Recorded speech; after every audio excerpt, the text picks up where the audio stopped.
करन गई थी मेज़बान रोहिना अली और दिन पाकिस्तानी गांव पछो रेडियो नेटवर्क सुने एफएम 89.4 गिलगित बल्तिस्तान दिरिंग अति सेगमेंट पर सेहत दी हवालीन और गदानी में डॉक्टर मुश्ताक जो और डॉक्टर मुश्ताक पिम सिनु कुरफियापो रेडियोलॉजिस्ट इंजू और साथ साथ कुरफियापो प्रेसिडेंट इंजू आईडीएनी और कुरफियापो तालुक इंजू दियावरना जो कि बहुत खुश आइन बात है। तो डॉक्टर मुश्ताक साहब आपको हम प्रोग्राम में वेलकम करते हैं। Thank you so much Rohina, आपने यहाँ प्रोग्राम में मौका दिया, थैंक यू सो मच। जी बहुत शुक्रिया आपके आने का, आपने मसरूफ़ अपने शेड्यूल से टाइम निकाला और आप यहाँ मौजूद हैं। डॉक्टर मुश्ताक साहब बहुत ही ज़्यादा आपका जो है ना शुक्रिया कि आप कहते हैं कि डॉक्टर्स और टीचर्स ऐसे हैं जो बहुत मसरूफ़ होते हैं हमेशा से, इनको हमेशा पढ़ना पड़ता है या इलाज के उस मराहिल में वो हमेशा होते हैं। तो आज जैसे कि इनकी ड्यूटी भी थी और ये उसको जो है ना थोड़ा सा साइड करके उन्होंने कहा कि मैं अपने गिलगित बल्तिस्तान की आवाम के साथ ज़रा गुफ्तगू करने के लिए चला जाता हूँ। तो डॉक्टर मुश्ताक साहब आप हमें बताइएगा कि आप चूँकि दियामर से आपका ताल्लुक़ है और दियामर के बहुत सारे लिसनर्स हमें सुनते हैं, दियामर से बहुत सारे ऐसे लोग हैं जो कि हमें रोज़ कॉल्स भी करते हैं। तो दियामर के लोगों के लिए आप बताएं कि आप किस तरह से आपने इस स्ट्रगल को कंप्लीट किया, जो कि MBBS करना बहुत ही मुश्किल काम होता है, उसके बाद स्पेशलाइजेशन करना। तो इन तमाम मराहिल से आप गुजरे हैं और उसके बाद आप यहाँ पे लोगों को सर्व कर रहे हैं। तो दियामर के लोगों को आप क्या कहना चाहेंगे इस हवाले से? रोहिना देखें, हमारे दियामर के बारे में जो गिलगित बल्तिस्तान का एक बैकवर्ड एरिया है उसके बारे में एक परसेप्शन जो शायद विद टाइम डेवलप हुई है, जो कि यकीनन अच्छी नहीं है। होता ये है कि हमारे दियामर में जो लोग हैं, स्टूडेंट्स हैं, उनको जो है वो मुश्किलात का शिकार होते हैं। वो उन्हें फैसिलिटीज़ उस तरह नहीं हैं जो गिलगित बल्तिस्तान के शायद बाकी एरियाज़ में हैं। आप हमजा की बात करें, वहाँ पे आगा खान की हायर सेकेंडरी स्कूल्स हैं, वो उनको ग्रूम कर रहे होते हैं। और स्कर्दू में आप जाएं, आपके सारे कम्युनिटी के इतने अच्छे इदारे हैं, वहाँ आपको ग्रूमिंग मिल रही होती है। लेकिन दियामर में इस चीज़ की बड़ी कमी है। वहाँ से एक बंदा अगर उठ के किसी ऊंचे मुकाम तक पहुँचता है तो वो यकीनन उसकी अपनी एक बहुत ज़्यादा एक्स्ट्रा एफर्ट ही हो सकती है, क्योंकि इतनी आसानी से, इतनी जो है वो आसानी से वहाँ से कामयाबी हासिल करना मुमकिन नहीं है। मैं आपको पहले भी बता रहा था कि मैंने इनिशिएशन जो है आप लिटरली कहेंगे कि टाट स्कूल से की है। वहाँ पे हमें फर्शों पे बिठाकर पढ़ाई करवाई जाती थी। अलिफ बे जो है ना वो मैंने कोई तीसरी चौथी में आके सीख ली। ABC तो 5-6 क्लास में जो है ना वो आके मैंने सीखी थी। और फिर मुझे 6 क्लास में जब बच्चे जो है उनको वालिदैन की ज़रूरत होती है, वो उनकी गोद में खेलना चाहते हैं, उनके साथ रहना चाहते हैं ना, काफ़ी सहूलियात की वजह से मुझे मूव करना पड़ा एबटाबाद। मैं आपको पहले भी बता रहा था। और एबटाबाद से फिर मतलब ये है कि आप किसी एक बड़ा लंबा, दूसरे लोगों के लिए इस्लामाबाद में स्कर्दू, इवन स्कर्दू गिलगित बल्तिस्तान के बाकी एरियाज वालों के लिए भी अपने घर में कम से कम FSC तक एजुकेशन कोई बड़ी बात नहीं है। खैर अभी दियामर में भी हालात बहुत अच्छे हैं अल्हम्दुलिल्लाह, स्कूल वगैरह बन चुके हैं, इदारे अभी बन रहे हैं। हम लोग जो है वो खुद भी कोशिश कर रहे हैं। तांगीर एजुकेशनल अवेयरनेस सोसाइटी मैंने अपनी एक बनाई 2007 के। जब हम लोग इन चीज़ों को फेस कर रहे थे तो मुझे लगा कि वहाँ पे टैलेंट की कोई कमी नहीं है। वहीं से उठ के हमारे डॉक्टर्स भी बन रहे हैं, इंजीनियर्स भी बन रहे हैं और बाकी एवरी फील्ड ऑफ लाइफ में लोग जा रहे हैं। तो इसका मतलब ये हुआ कि टैलेंट की वहाँ पे कोई कमी नहीं है। कमी मुझे जहाँ पे लगी जो है वो गाइडेंस की थी। तो उस हवाले से हमने सोसाइटीज़ बनाई, एफर्ट किए, ठीक है, लोगों को गाइड कर रहे हैं और जहाँ पे भी जितना भी हमसे मुमकिन हो रहा है कर रहे हैं। और अल्हम्दुलिल्लाह अभी दियामर जो है वो पहले की निस्बत बहुत ज़्यादा एजुकेशन की तरफ माइल हो रहा है। वो पुरानी जो कुछ चीज़ें थी जो नहीं होनी चाहिए थी, खैर जो भी हुई, लेकिन अभी उनसे हम निकल रहे हैं। तालीम में लोग दरादर जो है वो स्कूल बनवा रहे हैं, प्राइवेट इदारे फैल रहे हैं, बढ़ रहे हैं। APS जो है ना वहाँ पे बन गया, हर तहसील लेवल पे। तो ये एक अलामत होती है कि माशरा ट्रांसफॉर्म कर रहा है। जी बिल्कुल। और बहुत पॉजिटिव सिंबल है अल्हम्दुलिल्लाह। जी अल्हम्दुलिल्लाह बहुत पॉजिटिव सिंबल है। और आप जैसे ही यूथ वहाँ से जो निकले हैं उनकी उनका हौसला बने, बेसिकली उनके लिए मोटिवेशन बने। तो मुश्ताक साहब, हम बात करते हैं इस चीज़ पे कि गिलगित बल्तिस्तान के अंदर कुछ ऐसी बीमारियां हैं जो कुछ एरा में, ये जो 1 2 3 साल में बहुत ज़्यादा बढ़ती जा रही हैं, जैसे कि हार्ट अटैक है, शुगर है, और टीबी है, हेपेटाइटिस है, यरकान जिसको हम कहते हैं अपनी ज़बान में, और साथ साथ जो है ना बहुत ज़्यादा लोग जोड़ों की तकलीफ़, इनमें बहुत ज़्यादा लोगों का है मसला। तो इनको आप किस तरह से आप देखते हैं कि ऐसा क्यों है कि उधर क्यों एकदम से रुझान बढ़ गई इन चीज़ों की? असल में दो चीज़ें हैं इसमें। एक तो ये है कि पहले लोगों को हार्ट अटैक भी होता था, लेकिन पता नहीं चलता था लोगों को कि ये हार्ट अटैक है। अचानक से लोग मर जाते थे। अपनी ज़बान में हम सटवट कहते थे, अचानक से मर गया बंदा। हाँ, बिल्कुल। और वो पता नहीं चल रहा था। अब विद टाइम जो है वो विद एडवांसमेंट डायग्नोसिस बन रहा है। डायग्नोसिस बन रहा है कि फलां बंदा हार्ट अटैक की वजह से मर रहा है, फलां बंदा किसी और चीज़ की वजह से बन रहा है। तो वो केस जो है वो रिपोर्ट ज़्यादा हो रहे हैं। जी बिल्कुल। और दूसरी बात ये है कि अब जो है वो एक देहाती वे ऑफ लाइफ होता है और एक जो है वो शहरी मूड ऑफ लाइफ है। बिल्कुल। हम लोग खुद भी पहले जो है ना वो सादा गज़ा खाते थे, डाइट अच्छी होती थी, हमारा जो है वो हेल्दी एक्टिविटीज होती थी। Exactly. लेबर, हम इतना ज़्यादा लोग काम कर रहे होते थे, लाइफ स्टाइल जो है वो ज़्यादा काम वाला था। तो उसकी वजह से बहुत सारी चीज़ें जो थी वो वहाँ पे कम थी निस्बतन। Exactly. लेकिन अब बदकिस्मती ये है कि हम खुद वेस्टर्नाइज वे ऑफ लाइफ की तरफ जा रहे हैं, एक सेडेंट्री लाइफ की तरफ जा रहे हैं। हम खाते पीते खूब हैं, हम औरतें पहनते खूब हैं, लेकिन हमें जो है ना वो फिजिकल जो फिटनेस है उस पर बिल्कुल तवज्जो नहीं दे रहे हैं। बिल्कुल।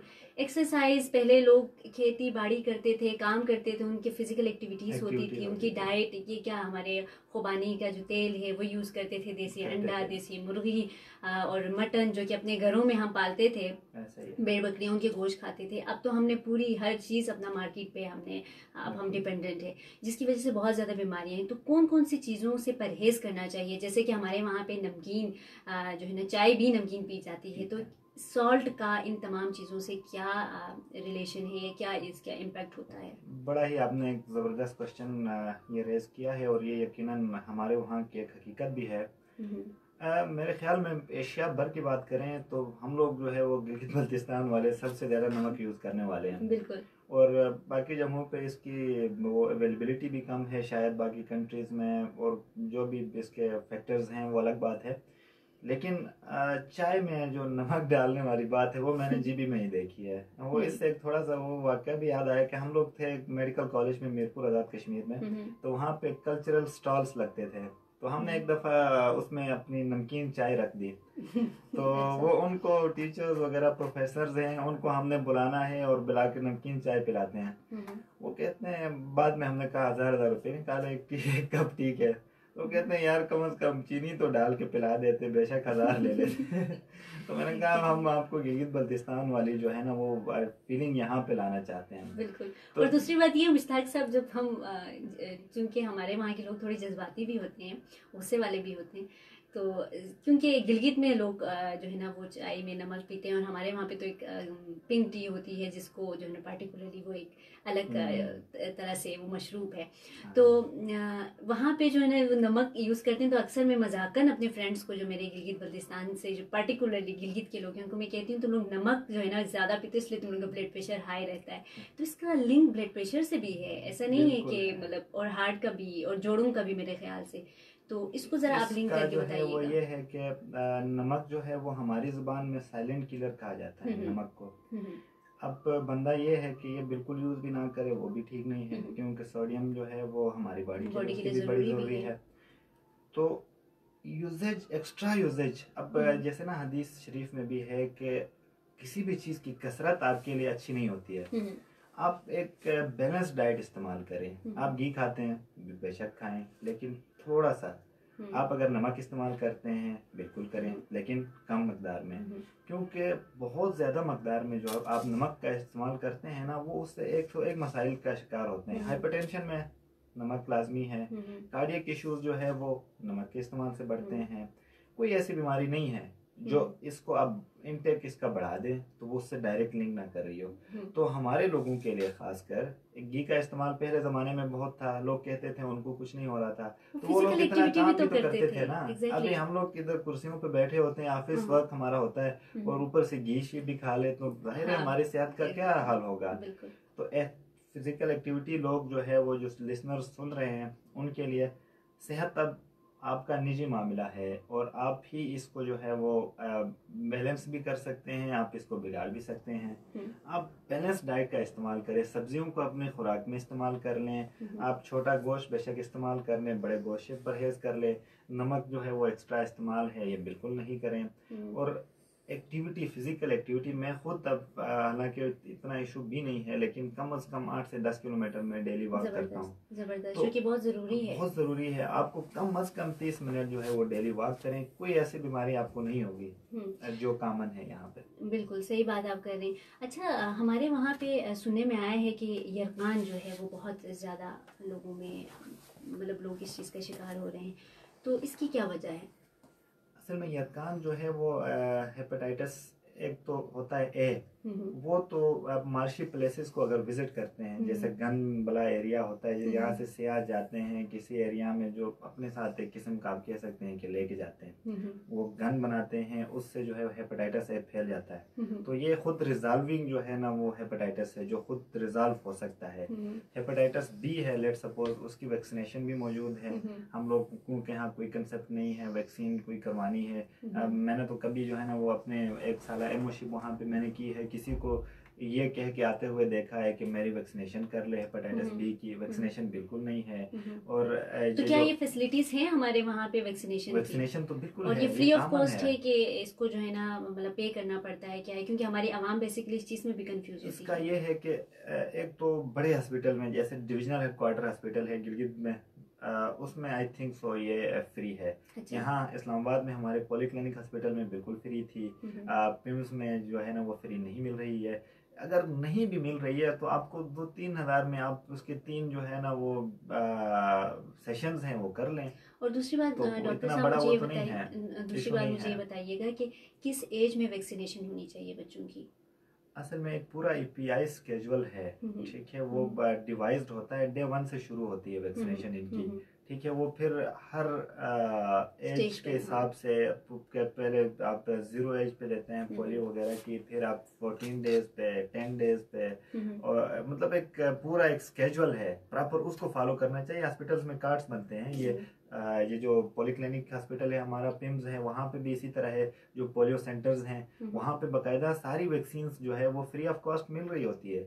लेकिन कहने का मतलब ये है कि अवाम की पार्टिसिपेशन, डॉक्टर्स की पार्टिसिपेशन, ये तीनों एक ट्रायंगल के तौर पे काम कर रहा होता है। मैं, आप और पब्लिक जो है ना वो एक ट्रायंगल है, इनमें से अगर एक भी जो है वो सिरा मिस हो जाए, ट्रायंगल पूरा नहीं होता, जाहिर है, ठीक है। आवाम को भी अपनी जिम्मेदारियों का एहसास करना होगा, हम डॉक्टर्स को भी अपनी जिम्मेदारियों का एहसास करना होगा, और प्रॉपर इनकी अवेयरनेस सेशंस होने चाहिए ताकि लोगों को पता चले कि आप वैक्सीन आज करेंगे, ठीक है, तो कल आपका बच्चा जो है वो उससे बहुत सारी ऐसी बीमारियों से सेफ होगा। तो रिलीजियस बेशुमार ऐसे कंसेप्ट्स मौजूद हैं वैक्सीन के बारे में कि पोलियो नहीं पिलाना है, पता नहीं है काफिरों की इजाद है, मैंने अक्सर वक्त ये सुना है, मैं इसलिए कह रहा हूँ, ठीक है, हर जगह है ये, तो ऐसा कोई चीज नहीं है, रिलीजियस इशू नहीं है, ये मिसकंसेप्शंस है जिनको दूर करने की बड़ी जरूरत है। और ये आप जैसे इस तरह के सेशन हो और टीचर्स वगैरह अपने बच्चों को बताएं, हम डॉक्टर्स अवेयरनेस सेशंस करवाए, हम सारे जब मिलजुल के काम करेंगे तो फिर इससे हम बाहर आएंगे। और मैं भी उम्मीद करती हूँ कि जो आपका YTN है, आपका यूथ डॉक्टर्स